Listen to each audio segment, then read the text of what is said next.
26년이었다. 결혼한 지 26년, 51세 직장인 유성진인 나는 지금까지 평범하게 살아왔다고 자부한다. 매일 아침 7시에 집을 나서고 저녁 8시에 돌아와 아내 정화와 함께 저녁을 먹는 것이 일상이었다. 말이 많은 편은 아니지만 가정에 충실했다. 아들 하늘이 군에 간 후로는 더욱 조용해진 집에서 아내와 둘만의 시간을 보내고 있었다. 그런데 언제부터인가 정화가 달라지기 시작했다. 이제 내 인생도 살아야지. 몇 달 전부터 정화가 자주 하는 말이었다. 아들이 군대에 간 후 빈 둥지 증후군을 겪는 것 같았다. SNS에 음식 사진을 올리고 블로그에 일상을 기록하며 온라인 모임에도 참여하기 시작했다. 48년을 살아오며 처음으로 자신만의 세계를 만들어가는 모습이었다. 나는 그런 아내를 응원했다. 26년 동안 가정에만 매달려 살았으니 이제는 본인만의 즐거움을 찾는 것도 좋다고 생각했다. 그날도 평범한 화요일 저녁이었다. 퇴근 후 집에 들어서니 정화가 휴대폰을 들고 소파에 앉아 있었다. 얼굴에는 흥분이 가득했다. 여보, 큰일 났어. 정화의 목소리가 떨리고 있었다. 순간 무슨 안 좋은 일이라도 생겼나 싶어 가슴이 철렁했다. 무슨 일이야? 당첨됐어. 제주도 리조트 체험단에. 정화가 휴대폰 화면을 내게 보여줬다. 축하합니다. 럭셔리 제주도 3박 4일 체험단에 선정되셨습니다라는 메시지가 떠 있었다. SNS에서 이벤트 신청한 게 당첨된 거야. 5성 리조트에서 3박 4일 무료 숙박이래. 나는 정화의 설명을 들으며 고개를 끄덕였다. 요즘 이런 체험단 이벤트가 많다는 건 알고 있었다. SNS 활동을 활발히 하는 정화라면 충분히 가능한 일이었다. 그런데 언제 가는 건데? 다음 주 목요일부터야. 그런데 좀 아쉬운 게 정화가 잠시 머뭇거렸다. 부부 동반이 아니라 개인 참가만 가능하대. 여성 체험단이라서. 나는 아쉬웠지만 이해했다. 어차피 회사 일도 바쁜 시기였고 정화 혼자 다녀오는 것도 나쁘지 않다고 생각했다. 26년 결혼 생활에서 각자 여행을 간 적은 거의 없었으니 새로운 경험이 될 것 같았다. 그럼 잘 됐네. 혼자서 편히 다녀와. 정말 괜찮아? 미안해서 어떡해. 뭐가 미안해. 당신이 즐겁게 다녀오면 되지. 그날 밤 정화는 여행 준비에 한창이었다. 평소보다 더 신경 써서 옷을 골라 가방에 넣고 화장품도 새로 구입했다. 여행에 대한 기대감이 얼마나 큰지 알 수 있었다. 출발 당일 아침, 나는 회사에 일찍 나가야 해서 정화와 함께 공항에 가지 못했다. 혼자 괜찮겠어? 걱정 마. 택시 타고 갈게. 그럼 잘 다녀와. 연락 자주 해. 응. 도착하면 바로 연락할게. 정화는 평소보다 화사한 옷차림에 새로 산 가방을 들고 나갔다. 26년 만에 혼자 떠나는 여행이라 그런지 발걸음이 가벼워 보였다. 회사에서 일하는 동안 정화에게서 연락이 왔다. 제주도에 무사히 도착했다는 문자였다. 숙소도 정말 좋고 다른 체험단분들도 친절하다는 내용이었다. 그날 저녁, 하늘이가 휴가를 나와 집에 왔다. 25살 아들이 군복을 입고 서 있는 모습이 든든했다. 아빠, 엄마는? 제주도 여행 갔어. 체험단 당첨돼서. 아, 맞다. 엄마가 SNS에 계속 올리던데요. 하늘이가 자신의 휴대폰을 꺼내며 말했다. 보세요. 진짜 좋은 곳 같던데요. 나는 하늘이 휴대폰 화면을 들여다봤다. 정화가 올린 제주도 사진들이 보였다. 바다가 내려다 보이는 수영장, 럭셔리한 호텔 로비, 맛있어 보이는 음식들. 정말 5성급 리조트다운 모습이었다. 엄마 기분 좋아 보이네. 하늘이의 말에 나도 미소가 지어졌다. 정화가 행복해하는 모습을 보니 나도 기분이 좋았다. 그런데 하늘이가 사진들을 계속 보더니 고개를 갸웃했다. 아빠, 이거 좀 이상하지 않아요? 뭐가? 이 사진 봐요. 여기 그림자 있는데 엄마 혼자 갔다고 하셨죠? 하늘이가 가리킨 사진을 자세히 봤다. 정화가 수영장 앞에서 포즈를 취한 사진이었다. 그런데 바닥에 비친 그림자를 보니 정화 말고도 다른 사람의 그림자가 어렴풋이 보였다. 체험단 다른 분이 찍어준 거 아닐까? 그런 것 같기도 하고. 하늘이가 말끝을 흐렸다. 뭔가 더 말하고 싶어 하는 것 같았지만 확신이 서지 않는 표정이었다. 그런데 아빠, 체험단이면 단체 사진도 있을 텐데 엄마가 혼자 찍은 사진만 있는 게 좀. 하늘이의 지적을 듣고 보니 그렇기도 했다. 보통 체험단이라면 참가자들끼리 함께 찍은 사진도 있을 법한데 정화 SNS에는 혼자 찍은 사진들만 올라와 있었다. 뭐 다른 분들이 사진 찍는 걸 좋아하지 않을 수도 있고. 나는 대수롭지 않게 넘겼다. 26년 동안 정화를 믿고 살아왔는데 이런 작은 일로 의심할 이유는 없었다. 하지만 그날 밤 잠자리에 들기 전까지도 하늘이의 말이 계속 머릿속에 맴돌았다. 그림자,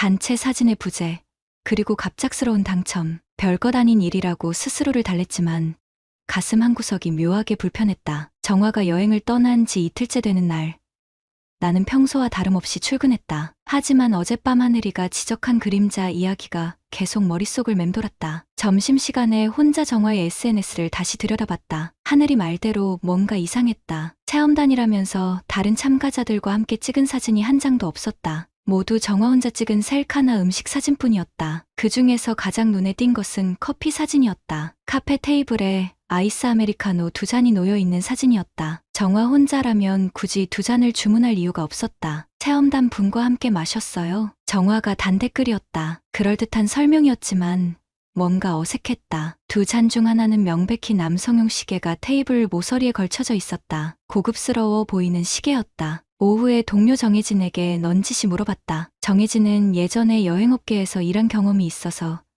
이런 이벤트에 대해 잘 알고 있었다. 혜진아, 요즘 SNS 체험단 이벤트 많이 하나? 하기야 하는데 웬만한 업체들은 다 브랜딩 목적이라 까다로워요. 단순히 SNS 팔로워 수로만 선정하는 게 아니라 어떻게 선정하는데? 보통은 해당 업체와 관련된 콘텐츠를 꾸준히 올린 사람들 중에서 고르죠. 제주도 리조트 체험단이면 여행 관련 포스팅을 많이 한 사람들 말이에요. 나는 고개를 끄덕였다. 그런데 생각해보니 정화는 여행 관련 포스팅을 거의 한 적이 없었다. 대부분 음식이나 일상 사진들이었다. 그리고 진짜 체험단이면 계약서도 써야 하고 최소 포스팅 개수나 해시태그 사용 같은 조건들이 있어요. 정혜진의 말을 들으며 이상한 느낌이 더 강해졌다. 정화는 그런 얘기를 한 적이 없었다. 퇴근 후 집에서 혼자 정화의 SNS를 더 자세히 살펴봤다. 그리고 중요한 사실을 발견했다. 정화가 머물고 있다고 한 리조트 이름으로 검색해보니 해당 업체에서 현재 진행 중인 체험단 이벤트가 없었다. 공식 홈페이지에도 다른 SNS 계정에도 체험단 모집 공고가 전혀 없었다. 이상했다. 나는 정화가 받았다는 당첨 문자를 다시 확인해보고 싶었지만 정화 휴대폰이 없으니 방법이 없었다. 대신 정화가 평소 사용하던 노트북을 켜봤다. 26년 부부 생활에서 서로의 노트북을 확인한 적은 거의 없었다. 하지만 이번만큼은 확인해봐야겠다는 생각이 들었다. 정화의 노트북에는 최근 검색 기록이 남아있었다. 제주도 럭셔리 리조트, 제주도 5성급 호텔, 제주도 여행 코스 같은 검색어들이 보였다. 체험단에 당첨됐다면 굳이 이런 검색을 할 필요가 없었을 텐데 더 충격적인 건 사진 폴더였다. 정화가 SNS에 올리지 않은 사진들이 몇 장 있었다. 그 중에 하나는 호텔 침대에서 찍은 셀카였는데 뒤쪽 거울에 남성의 실루엣이 어렴풋이 비쳐 있었다. 가슴이 철렁했다. 하지만 아직 확신할 수는 없었다. 더 확실한 증거가 필요했다. 다음 날 점심시간에 정화가 머물고 있다는 리조트에 직접 전화를 걸어봤다. 안녕하세요. 제가 아내가 그쪽에서 체험단으로 머물고 있는데 혹시 연락이 닿지 않아서요. 체험단이요? 죄송한데 저희는 현재 체험단 프로그램을 진행하지 않고 있는데요. 그럼 서지연이라는 이름으로 예약이 되어 있을까요? 잠시 후 직원이 대답했다. 죄송합니다. 서지연이라는 성함으로는 예약이 없으시고요. 최한석이라는 분 명의로 스위트룸 예약이 되어 있네요. 최한석, 전혀 모르는 이름이었다. 혹시 2인 예약인가요? 네, 맞습니다. 2인 예약으로 되어 있어요. 전화를 끊고 나서 한참을 멍하니 앉아 있었다. 정화는 분명히 체험단이라고 했다. 하지만 실제로는 최한석이라는 남자 명의로 2인 예약이 되어 있었다. 26년 동안 정화를 믿어왔는데 이제야 거짓말을 하고 있다는 걸 알게 됐다. 그날 오후 정화에게서 연락이 왔다. 오늘도 즐거운 하루를 보냈다는 내용의 문자였다. 스파도 받고 맛있는 저녁도 먹었다고 했다. 사진도 몇 장 보내왔다. 사진을 보니 정말 행복해 보였다. 26년 결혼 생활에서 본 적 없을 정도로 밝은 표정이었다. 그 모습을 보니 더 화가 났다. 저녁에 하늘이와 함께 있을 때도 마음이 복잡했다. 아빠, 괜찮으세요? 표정이 안 좋아 보이는데. 아니야, 괜찮다. 나는 하늘이에게 아직 말하고 싶지 않았다. 확실하지 않은 상황에서 아들을 불안하게 만들고 싶지 않았다. 하지만 하늘이는 이미 뭔가 눈치채고 있는 것 같았다. 아빠, 엄마 여행 이야기 좀 이상하지 않아요? 체험단이라면서 관련 업체 멘션도 없고 해시태그도 없고 역시 25살 아들이다. SNS 세대답게 이런 것들을 금방 알아챘다. 그리고 아까 엄마가 올린 사진 보니까 수영장에서 찍은 건데 백미러에 남자 실루엣이 비쳐 있어요. 나는 놀라서 하늘이를 봤다. 아들도 뭔가 이상함을 느끼고 있었던 것이다. 아빠도 뭔가 이상하다고 생각하시죠? 나는 한참을 망설이다가 고개를 끄덕였다. 응, 아빠도 좀 이상하다고 생각한다. 그날 밤, 나는 잠을 이루지 못했다. 26년 동안 믿어왔던 아내가 거짓말을 하고 있다는 사실이 받아들여지지 않았다. 하지만 동시에 분노가 치밀어 올랐다. 26년을 바보로 만들어 놓고 아직도 행복한 척 문자를 보내고 있는 정화에게 이제 확실하게 알아봐야겠다는 결심이 섰다. 더 이상 추측으로는 안 됐다. 확실한 증거가 필요했다. 내일부터는 본격적으로 진실을 파헤쳐보기로 했다. 정화 여행 셋째 날. 나는 회사에 반차를 내고 본격적인 조사에 나섰다. 26년 동안 이런 일을 해본 적이 없었지만 확실한 증거 없이는 움직이지 않겠다는 마음이었다. 먼저 정화가 사용하는 신용카드 내역을 확인했다. 인터넷 뱅킹으로 들어가 보니 이상한 점이 발견됐다. 제주도 항공료 결제 내역이 없었다. 체험단이라면서 항공료를 직접 결제한 기록이 전혀 없었다. 대신 지난달 말에 온라인 쇼핑몰에서 여행용 속옷과 원피스를 구매한 내역이 있었다. 평소보다 비싼 브랜드 제품들이었다. 마치 누군가에게 보여주기 위해 준비한 것 같았다. 점심시간에 동료 정혜진을 만났다. 혜진은 여행업계에서 10년간 일한 경험이 있어서 이런 상황을 정확히 파악할 수 있을 것 같았다. 혜진아, 내가 좀 이상한 걸 발견했는데. 나는 정화의 상황을 자세히 설명했다. 가짜 체험단, 다른 사람 명의 예약, 항공료 미결제까지. 성진아, 이거 완전히 개인 여행이야. 체험단이 아니라. 정혜진의 표정이 심각해졌다. 어떻게 확신해? 첫째, 진짜 체험단이면 사전에 계약서를 써야 해. 포스팅 의무 조건이나 브랜드 가이드라인 같은 것들 말이야. 둘째, 항공료를 업체에서 직접 결제하거나 나중에 정산해주는 게 보통이거든. 정혜진이 계속 설명했다. 그리고 가장 중요한 건 체험단은 절대 다른 사람 명의로 예약하지 않아. 세금 문제도 있고 계약상 본인 확인이 필수거든. 나는 정혜진의 말을 들으며 확신이 섰다. 정화는 분명히 거짓말을 하고 있었다. 그럼 이 최한석이라는 사람이 모든 걸 계획한 거네? 맞아. 아마 여행업계 관련 일을 하거나 했던 사람일 거야. 이런 가짜 이벤트를 만들어서 기혼 여성들을 유혹하는 수법이 있거든. 정혜진의 말에 등골이 서늘해졌다. 내 아내가 그런 수법에 당한 거였다. 성진아, 미안한데 이거 확실히 알아봐야 할 것 같아. 다른 피해자들도 있을 수 있어. 오후에 나는 인터넷에서 최한석이라는 이름을 검색해봤다. 다행히 흔한 이름이 아니어서 몇 개의 결과가 나왔다. 그중에서 나이대가 맞는 사람을 찾아보니 여행 관련 마케팅 회사를 운영하는 사람이 있었다. 그의 회사 홈페이지를 들어가 보니 맞춤형 여행 기획, 프리미엄 여행, 패키지 같은 서비스를 제공하고 있었다. 하지만 정작 참단이나 이벤트 관련 내용은 전혀 없었다. 더 놀라운 건 그의 SNS였다. 최근 몇 달간 여러 명의 중년 여성들과 함께 찍은 여행 사진들이 올라와 있었다. 모두 비슷한 패턴이었다. 고급 리조트, 럭셔리 레스토랑, 그리고 행복해 보이는 여성들. 그 여성들의 SNS를 하나씩 확인해 보니 모두 체험단 당첨이라고 적혀 있었다. 정화와 똑같은 수법이었다. 나는 분노가 치밀어 올랐다. 이 남자는 체계적으로 기혼 여성들을 속여서 불륜 관계로 유도하는 전문가였다. 정화는 그런 남자의 먹이가 된 것이었다. 저녁에 하늘이와 함께 이 사실들을 정리했다. 아들은 이미 뭔가 심각한 상황임을 알고 있었다. 아빠, 이거 완전히 사기잖아요. 맞아. 체계적으로 계획된 사기야. 그럼 엄마도 피해자인 거네요? 하늘이의 질문에 나는 복잡한 심정이었다. 정화가 피해자이기도 하지만 동시에 26년 결혼 생활을 배신한 것도 사실이었다. 피해자일 수도 있지만 엄마도 잘못한 게 있어. 의심스러운 상황에서도 계속 거짓말을 했거든. 그럼 어떻게 할 거예요? 나는 한참을 생각했다. 26년을 함께 산 아내였지만 이런 배신은 용서할 수 없었다. 특히 아직도 행복한 척 연락을 보내오는 것이 가장 화가 났다. 법적으로 대응할 거야. 이혼 말씀하시는 거예요? 그것도 생각해봐야지. 그리고 그 남자한테도 책임을 물어야 해. 나는 인터넷에서 이혼 전문 변호사를 검색하기 시작했다. 상간자 위자료 소송에 대해서도 알아봤다. 생각보다 많은 사례들이 있었고 충분한 증거가 있으면 승소 가능성이 높다는 것을 알 수 있었다. 그날 밤 정화에게서 또 연락이 왔다. 내일이면 여행이 끝난다는 내용이었다. 그리고 정말 좋은 시간을 보냈다고,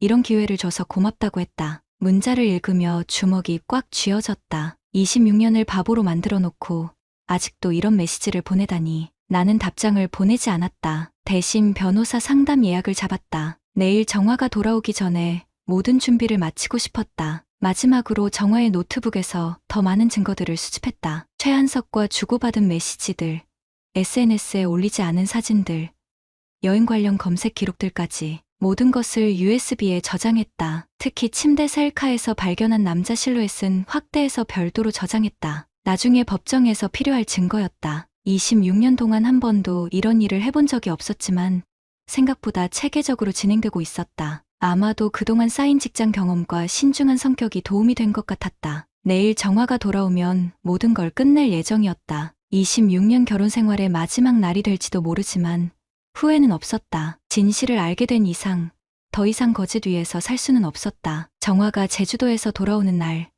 나는 평소보다 일찍 퇴근했다. 3박 4일간 수집한 모든 증거를 정리해서 USB에 저장해뒀다. 최한석과의 사진들, 호텔 예약 확인서, SNS 메시지 캡처까지 모든 것이 준비됐다. 오후 6시쯤 현관문이 열렸다. 정화가 여행 가방을 끌고 들어왔다. 표정이 밝았다. 26년 결혼 생활에서 본 적 없을 정도로 화사한 모습이었다. 여보, 나왔어. 평소와 다름없는 밝은 인사였다. 마치 정말로 체험단 여행을 다녀온 것처럼. 어떻게 다녀왔어? 나는 차분하게 물었다. 26년 동안 길러진 습관적인 질문이었지만 이번에는 의미가 달랐다. 정말 좋았어. 리조트도 최고였고 음식도 맛있었고 다른 체험단 분들도 정말 친절하셨어. 정화는 신이 나서 여행 이야기를 계속했다. 스파받은 이야기, 맛있는 음식 이야기, 아름다운 바다 이야기까지 모든 것이 거짓말이라는 걸 알고 들으니 더욱 화가 났다. 그래, 잘 됐네. 나는 짧게 대답하고 거실 테이블 위에 놓아둔 서류 봉투를 가리켰다. 그런데 정화야, 앉아서 이것 좀 봐. 정화가 서류 봉투를 보며 고개를 갸웃했다. 이게 뭐야? 내가 다녀온 여행에 대한 자료야. 나는 USB를 노트북에 꽂고 화면을 켰다. 첫 번째로 보여준 건 호텔 예약 확인서였다. 이건 내가 머물렀다는 리조트에서 받은 거야. 예약자, 이름 봐. 화면에 최한석 이름이 선명하게 보였다. 정화의 얼굴이 순간 굳어졌다. 이건 어떻게 2인 예약으로 되어 있어. 체험단이 아니라. 나는 계속해서 다른 증거들을 보여줬다. 정화가 SNS에 올리지 않은 사진들, 침대에서 찍은 셀카에 비친 남자 실루엣, 최한석의 SNS에 올라온 다른 여성들과의 사진들까지. 이 남자는 체계적으로 기혼 여성들을 속여서 가짜 체험단으로 여행을 보내는 사기꾼이야. 너만 당한 게 아니라 다른 여자들도 여러 명 있어. 정화는 점점 더 작아졌다. 처음에는 변명을 시도했지만 증거들이 너무 명확했다. 여보, 미안해. 내가 잘못했어. 미안하다고? 나는 처음으로 목소리를 높였다. 26년 동안 참아온 분노가 터져나왔다. 26년을 함께 살아오면서 이런 거짓말을 하다니. 체험단이라고? 당첨됐다고? 모든 게 거짓말이었어. 정말 미안해. 처음에는 정말 체험단인 줄 알았어. 언제부터 알았어? 언제부터 거짓말인 줄 알면서도 계속한 거야? 정화는 대답하지 못했다. 아마도 첫날부터 알았을 것이다. 공항에서 만났을 때부터. 그때 현관문이 열리며 하늘이가 들어왔다. 휴가를 연장해서 이 상황을 지켜보고 싶다고 했던 아들이었다. 엄마, 다녀오셨어요? 하늘이의 목소리는 평소보다 차가웠다. 이미 상황을 파악하고 있는 듯했다. 하늘아, 엄마가 잘못했어. 정화가 아들에게 사과했지만 하늘이는 냉담한 표정이었다. 엄마, 제가 이미 다 봤어요. 그 남자 SNS도 확인했고요. 너까지 26년 동안 성실하게 사신 아빠를 이렇게 속이시면 안 되죠. 하늘이의 말에 정화는 더 이상 변명하지 못했다. 25살 아들에게까지 실망을 받은 것이다. 나는 서류 봉투에서 다른 문서를 꺼냈다. 이건 변호사 상담 예약서야. 내일 오전에 상담받기로 했어. 변호사? 무슨 이혼 소송이야. 그리고 그 최한석이라는 남자를 상대로 상간자 위자료 소송도 준비하고 있어. 정화의 얼굴이 새하얗게 변했다. 여보, 제발 한 번만 용서해줘. 내가 정말 잘못했어. 다시는 이런 일 없을게. 26년 동안 한 번도 의심해본 적 없었어. 그런데 내가 나를 배신했어. 나는 차가운 목소리로 말했다. 더 화가 나는 건 아직도 거짓말을 하고 있다는 거야. 여행 기간 내내 행복한 척 문자 보내면서 나를 바보로 만들었어. 정말 미안해. 미안하다고 해서 26년이 돌아와?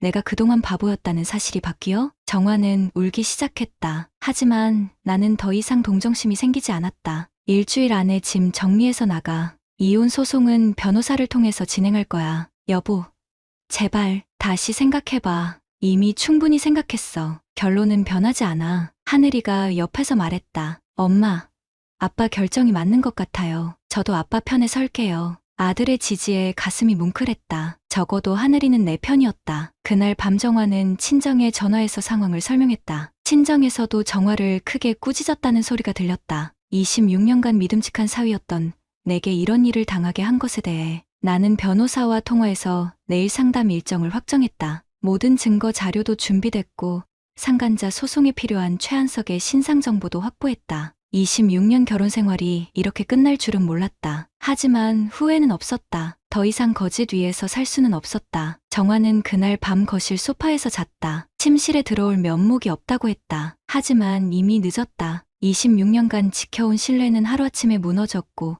다시 쌓을 수 없다는 것을 우리 모두 알고 있었다. 이혼 소송과 상간자 위자료 소송이 동시에 진행됐다. 변호사는 내가 수집한 증거들을 보고 승소 가능성이 매우 높다고 확신했다. 이 정도 증거면 99% 승소입니다. 특히 체계적인 사기 행위까지 입증되니까 위자료도 상당할 겁니다. 소송 준비 기간 동안 더 놀라운 사실들이 밝혀졌다. 최한석은 지난 3년간 비슷한 수법으로 20명이 넘는 기혼 여성들을 속여왔다. 모두 체험단 당첨이라는 같은 방식이었다. 내가 온라인 커뮤니티에 최한석의 수법을 폭로하자 다른 피해자들이 연락해왔다. 모두 비슷한 경험을 한 중년 남성들이었다. 우리는 집단으로 대응하기로 했다. 이런 사기꾼들을 그냥 두면 안 됩니다. 다른 가정도 우리처럼 당할 수 있어요. 다른 피해자 중 한 명이 말했다. 그의 아내도 정화와 비슷한 시기에 최한석에게 속았다고 했다. 정화는 소송이 시작되자 친정으로 내려갔다. 동네에서 소문이 퍼지면서 더 이상 여기서 살기 어려워진 것이다. 26년 동안 모범 부인으로 살아온 사람이 하루아침에 불륜녀가 된 충격이 컸을 것이다. 하늘이는 저녁을 앞두고 나와 함께 지내며 아버지 편을 확실히 했다. 아빠, 정말 잘하셨어요. 이런 일을 그냥 넘겼다면 평생 후회하셨을 거예요. 아들의 지지가 큰 힘이 됐다. 26년 키워온 아들만큼은 내 편에 서준다는 것이 고마웠다. 6개월 후 첫 번째 판결이 나왔다. 상간자 위자료 소송에서 승소했다. 최한석에게 3,500만 원을 배상하라는 판결이었다. 피고 최한석은 체계적이고 계획적인 사기 행위를 통해 원고의 배우자를 유혹했으며 이는 혼인 파탄의 직접적 원인이므로 위자료 3,500만 원을 지급하라. 법정에서 판결문을 들을 때 가슴이 뜨거워졌다. 법원에서 공식적으로 내 억울함이 인정받은 순간이었다. 최한석은 판결 후 나에게 다가와 사과했다. 죄송합니다. 제가 정말 잘못했습니다. 하지만 나는 차가운 표정으로 대답했다. 사과는 당신이 속인 다른 가족들에게도 하세요. 나 말고도 20가정 넘게 망가뜨렸잖아요. 최한석의 여행 마케팅 회사는 결국 문을 닫았다. 온라인에 그의 수법이 알려지면서 더 이상 사업을 할 수 없게 된 것이다. 여행업계에서도 그를 완전히 배제했다고 들었다. 이혼 소송도 한 달 후 마무리됐다. 정화의 유책 사유가 명확했기 때문에 재산 분할도 내게 유리하게 결정됐다. 26년간 쌓은 재산의 70%를 내가 가져갈 수 있었다. 정화는 법정에서 마지막으로 내게 말했다. 정말 미안해요. 26년을 함께 살아온 당신을 이렇게 배신한 게. 하지만 이미 늦었다. 신뢰는 한번 깨지면 다시 회복할 수 없다는 걸 우리 모두 알고 있었다. 위자료 3,500만 원을 받은 후 나는 그 돈으로 하늘이와 함께 새로운 계획을 세웠다. 아들이 원하는 사업을 시작할 수 있도록 도와주기로 했다. 아빠, 이 돈은 아빠가 받으신 거니까 아빠를 위해 쓰세요. 아니야. 이 돈은 우리 가족이 당한 피해에 대한 보상이야. 너도 피해자고. 하늘이와 함께 작은 카페를 차리기로 했다. 저녁 후 바리스타 교육을 받겠다는 아들의 꿈을 지원해주고 싶었다. 6개월이 지난 지금 나는 26년 만에 처음으로 혼자 사는 법을 배우고 있다. 처음에는 적적했지만 이제는 자유로움을 느낀다. 아무에게도 속지 않고 거짓말 걱정 없이 사는 삶이 이렇게 편할 줄 몰랐다. 정화의 근황은 가끔 풍문으로 들린다. 친정 근처에서 작은 일자리를 구해서 조용히 살고 있다고 한다. 48년을 살아오며 한 번의 실수로 모든 걸 잃은 것이다. 최근에 나와 비슷한 상황을 겪고 있는 후배가 상담을 요청해왔다. 아내의 이상한 행동을 의심하고 있다는 것이었다. 형님, 어떻게 하면 되겠어요?